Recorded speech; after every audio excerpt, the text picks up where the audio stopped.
Subscribe करंतु आम channel को आउ प्रेस करंतु बेल आइकन को जहा द्वारा लेटेस्ट वीडियो नोटिफिकेशन आपण मानकु सर्वप्रथमे मिल जिवो। नमस्कार बंधुगण आपण मानकु आम यूट्यूब चैनल को स्वागत।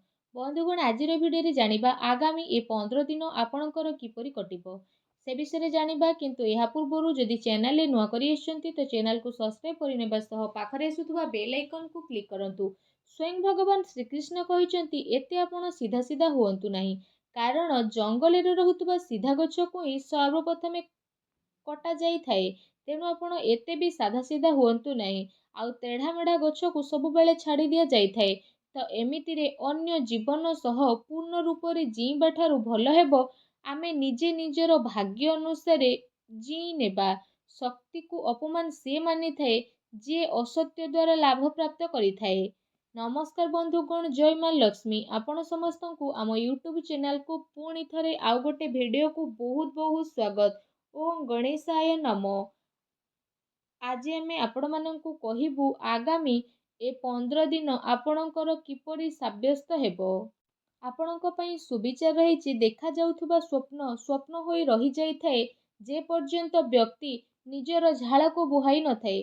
जदि जीवन रे सफलता प्राप्त करिवार अछि तो परिश्रम आउ विश्वास आपण करिबा शिखि नियंतु, तेबे जे आपणकु सफलता मिलिबो। सफलता मिलिबा पई आपणकु बहुत परिश्रम करिबाकु पड़िबो। जदि आमे कहिबा ए 15 दिन रे स्थिति विषय आपण ए दिन रे निजर मनचाहा सफलता प्राप्त करिवे, ता सहित आर्थिक स्थिति रे सुधार मिलिबार जोग बनुछि। अटकी बा उलुझिथिबा पैसा मिलिबा कारणरू समय आपणक पई ए सब स्थिति रे अनुकूल रहिबो। विशेष भाବରେ पिलांकर पाठ पढ़ा आउ विवाह संबंधित गतिविधि रे खर्च आपणकर अधिक टिके होई पारे, सेथिपई भल स्थिति मध्य मिलिबो। ता सहित जदि फ्रेंड्स कहिबा पिलांकर किलकारी संबंधित कौनसी खुशी खबर मिलिबा कारणरू घरे खुशी भर वातावरण बनी जिवो। विशेष भाବରେ सरकारी कार्य जदि आपणकर चालुथुला तो ए सबु दिन रे कौनसी महत्वपूर्ण व्यक्तिंकर परामर्श आपणक सपक्ष रे मध्य जाई पारे। कौनसी धार्मिक स्थल रे जिबार स्थिति मध्य बनुछि। कौनसी भी कार्य करिबा द्वारा विवेक आउ धैर्यर सह काम करंतु, कारण भावना रे ने जाइथिबा निर्णय आपणक पई नुकसान होई पारे। जमीन जायदाद संबंधित सबु कागज करबाई करिबा समय रे लापरवाही आदु भी करंतु नाही, अन्यथा कौनसी प्रॉब्लम रे आपण फसी पारंती। विद्यार्थी को निजर पाठ पढ़ारे ध्यान केंद्रित करिबार आवश्यकता रहिछि। प्रॉपर्टी बिजनेस आपणकर फाइनल होई पारे, सावधान सह करंतु। ता सहित व्यवसायी पार्टी ए सबु अर्थात व्यापारिक गतिविधि आपणकर बहुत भल रहिबो। सरकारी चाकरी पेशा लोकंकु स्थान परिवर्तन संबंधित भल खबर मध्य मिलिबो। परिवार जनक सह भल समय को व्यतीत करिबारे आपणको बहुत ही खुशी अनुभव हेबो। प्रेम संबंध रे आपसिक सामंजस्यर स्थिति कारणरू आपणको खुशी अनुभव हेबो।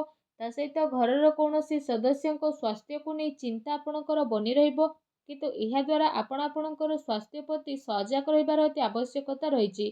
किछि कथा इच्छा विरोधी हेबा कारणरू दुख आपणकर बनी रहिबो, किंतु निजको ए सबु कथारू बाहर करिबा आपणक पई आसान मध्य होई पारे। ए दिनर व्यवहार आपण भावनात्मक रूप रे न करी निजर काम करिबा पई आपण ट्राई करि नियंतु। जेते अधिक मानसिक चिंतारे आपण रहिबे सेते कार्य को आपण करि परिबे नाही। तेणु मन को शांत रखंतु।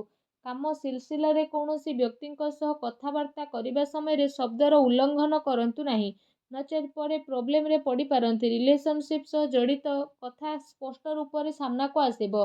एहार निर्णय नेबा आपणक पई आसान रहिबो। कौनसी काम को करिबा पूर्वरु ता सह जड़ित इनफॉरमेशन जानिबा पई ट्राई करंतु। एहा द्वारा बहुत भल स्थिति बनिबो। आपणकर सम्मान बढ़िबो।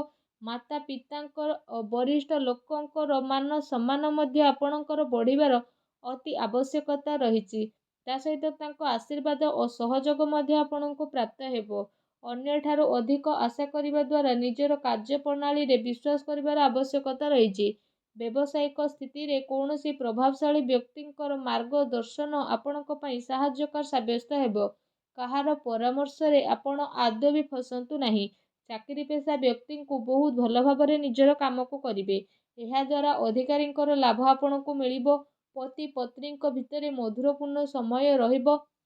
अविवाहित लोकंक पई भल संपर्क मध्य आसी पारे। ତଥା ପରିସ୍ଥିତିରେ ନିଜକୁ ସନ୍ତୁଳିତ ଓ ମଜବୁତ ବନେଇକି ରଖିବା ଆପଣଙ୍କର ଆବଶ୍ୟକ ବା ଭାବନାତ୍ମକ ପ୍ରଭାବରେ ଆସିକି ସ୍ଥିତି ଆପଣଙ୍କ ପାଇଁ ବହୁତ ଭଲ ରହିବ। ତା ସହିତ ଯଦି ବିଶେଷ ଭାବରେ କହିବା ଆପଣଙ୍କର ନିର୍ଣ୍ଣୟ ଭଲରେ ଠିକ୍ ରହିବ, କିନ୍ତୁ ଭୁଲ ବୁଝାମଣା ଉତ୍ପନ୍ନ ମଧ୍ୟ ହୋଇପାରେ। କାମ ଦ୍ୱାରା ଆପଣଙ୍କୁ ପରିବର୍ତ୍ତନ ମଧ୍ୟ ଆସିପାରେ। ତା ସହିତ ଯଦି କହିବା ପାର୍ଟନରସିପ୍ରୁ ଦୂରେଇ ରହିବା କାରଣରୁ ଏକାପଣ ମଧ୍ୟ ଆପଣ ଅନୁଭବ କରିପାରନ୍ତି। ଯଦି ମହିଳାଙ୍କ ବିଷୟରେ କହିବା, ମହିଳାଙ୍କ ପାଇଁ ସ୍ଥିତି ବହୁତ ଭଲ ରହିବ। ପ୍ରେମ ଜୀବନ ବିଷୟରେ ଯଦି କହିବା, ତ ପ୍ରେମ ଜୀବନର ସ୍ଥିତି ଏସବୁ ଦିନରେ ଆପଣଙ୍କ ସପକ୍ଷରେ ଯିବ। ଆଉ ଏ ସମୟରେ ଆପଣ ଆପଣଙ୍କର ସବୁ କାର୍ଯ୍ୟକୁ ପୁରା ସମ୍ମାନର ସହ ପୁରା କରିବେ, ଯେଉଁ କାରଣ ପାଇଁ ପାର୍ଟନର ଜଣେ ଆଉ ଜଣଙ୍କର ମହତ୍ତ୍ୱକୁ ବୁଝିପାରିବେ। ତା ସହିତ ଏସବୁ ସ୍ଥିତି ଆପଣଙ୍କର ଆହୁରି ଅଧିକ ମଜବୁତ ମଧ୍ୟ ବନିଯିବ। ଆପଣ ଆପଣଙ୍କର ଜୀବନସାଥୀଙ୍କ ପ୍ରେମର ସ୍ଥିତିକୁ ଅନୁଭବ ମଧ୍ୟ କରିପାରିବେ, ଯେଉଁ କାରଣ ପାଇଁ ଆପଣଙ୍କୁ ଦୁନିଆ ସାରାର ସବୁ ଜିନିଷକୁ ଭୁଲି ନିଜ ସାଥୀଙ୍କ ସହ ସମ୍ବନ୍ଧ ବନେଇ ରଖିବାର ଅବସର ମଧ୍ୟ ଏ ସମୟରେ ଆପଣଙ୍କୁ ପ୍ରାପ୍ତ ହେବ। ଆପଣ ଦୁଇ ଜଣଙ୍କ ଭିତରେ ଚାଲୁଥିବା ବିବାଦ ଖତମ ହେବାର ପୁରା ସମ୍ଭାବନା ମଧ୍ୟ ବନୁଅଛି। ତା ସହିତ ଯଦି କ୍ୟାରିୟର ବିଷୟରେ ଆଲୋଚନା କରିବା, ତ ଏ ସମୟରେ ବିଶେଷ ରୂପରେ ସେ ସବୁ ଲୋକଙ୍କ ପାଇଁ ଭଲ ବା ସଫଳତା ସହ ରହିବ ଯେଉଁମାନେ କୌଣସି ପ୍ରକାରର ଶିକ୍ଷା ବା ଲେଖନୀ କ୍ଷେତ୍ରରେ ଜଡ଼ିତ ଅଛନ୍ତି। ଶତ୍ରୁ, ଶୋଧକର୍ତ୍ତା, ପତ୍ରକାର, ଲେଖକ ଆଉ ଶିକ୍ଷା ସମ୍ବନ୍ଧିତ ଜଡ଼ିତ ବ୍ୟକ୍ତି ବିଶେଷଙ୍କୁ ଏସବୁ ଦିନରେ ବହୁତ ଅଧିକ ଆନନ୍ଦ ପ୍ରାପ୍ତ ହେବାର ଅତି ସଂକେତ ବନୁଅଛି। ଏ ଦିନରେ ଲମ୍ବା ଯୋଜନାକୁ ଆପଣ ବନେଇ ନିବେଶ କରିବାର ସ୍ଥିତି ମଧ୍ୟ ବନୁଛି। ତା ସହିତ ଏସବୁ ଦିନରେ ଆପଣ ସେ ସବୁ ପ୍ରୟାସର ଲାଭ ପାଇବେ ଯେଉଁ ସବୁକୁ ଆପଣ ପାଇବାକୁ ଟ୍ରାଏ କରୁଥିଲେ ଆଉ ବହୁତ ଅପେକ୍ଷାରେ ମଧ୍ୟ ଆପଣ ରହିଥିଲେ। ଯଦି ଶରୀର ବିଷୟରେ କହିବା, ତ ବିଶେଷ ଭାବରେ ଶରୀରରେ ଆପଣଙ୍କର ସୁଧାରତା ଆସିବ। ପୁରୁଣା ବେମାରୀରୁ ଆପଣଙ୍କୁ ଛୁଟକାରା ଅନୁଭବ ହେବ, କିନ୍ତୁ ମଝିରେ ମଝିରେ ଆପଣଙ୍କୁ ଟିକେ ଟିକେ ପ୍ରୋବ୍ଲେମ୍ ଆସିପାରେ। ବା ସାବଧାନ ରୁହନ୍ତୁ। ଖାଦ୍ୟପେୟ ଉପରେ ବିଶେଷ ଭାବରେ ଯତ୍ନ ରଖନ୍ତୁ। ଲମ୍ବା ସମୟରୁ ଆପଣ ଯାହା ଚାହୁଁଥିଲେ ସେ ସବୁ ଆପଣଙ୍କୁ ମିଳିବ। ସମସ୍ୟାର ଉଚିତ ହାଲରେ ପହଞ୍ଚିବା ପାଇଁ କୌଣସି ସଠିକ୍ ବ୍ୟକ୍ତିର ଆପଣଙ୍କୁ ପରାମର୍ଶ ନେବାକୁ ପଡ଼ିବ। ତେବେ ଯାଇ ପ୍ରତିଦିନର ସମସ୍ୟାରୁ ଆପଣଙ୍କୁ ଛୁଟକାରା ମିଳିବ।